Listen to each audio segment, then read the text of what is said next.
지난해 개성공단이 전면 중단된 배경에는 박근혜 전 대통령의 일방적인 구두 지시가 결정적이었던 것으로 확인됐습니다. 통일부 정책혁신위원회의 조사 결과인데요. 개성공단 입주 기업들은 정부의 공식 사과와 책임자 규명을 요구하고 나섰습니다. 황혜경 기자의 보도입니다. 남북 경협의 상징이었던 개성공단이 하루아침에 중단된 데는 박근혜 전 대통령의 지시가 있었던 것으로 확인됐습니다. 북한의 미사일 발사 직후 열린 NSC 회의에서는 개성공단 중단을 논의한 적이 없는데도 이튿날 청와대는 통일부 장관에게 개성공단을 전면 중단하라는 박 전 대통령의 구두 지시를 전달한 겁니다.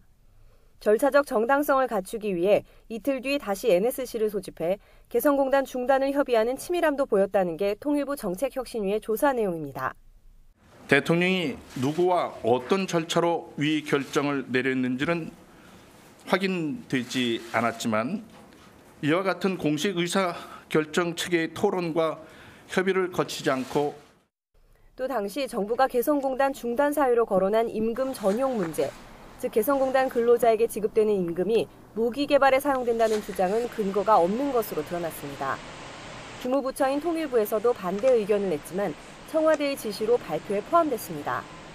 법률을 뛰어넘는 초법적 통치 행위로 이루어졌는 바 안보적 위기 상황에서 고도의 정치적 행위를 하는 것이 가능하다고 하더라도 해당 조처는 적법 절차를 준수해야 한다고 생각합니다.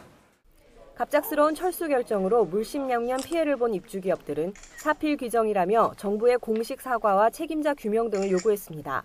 제자리로 들어가기를 이제 바라고 있는데 정부에서는 그 부분에 대해서 우선 재가동을 해서 원상복구를 좀 해줘야 될 것 같고 국민들이 잘못 알고 있는 부분도 바로 알려줬으면 좋겠습니다.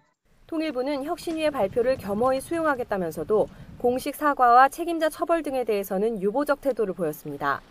의견서가 법적 구속력이 있는 건 아니라는 이유에서인데 개성공단 중단 조치가 적법 절차 위반과 재산권 침해라는 헌법 소원도 제기된 상태여서 당국의 후속 조치를 요구하는 목소리가 높을 것으로 보입니다. YTN 황혜경입니다.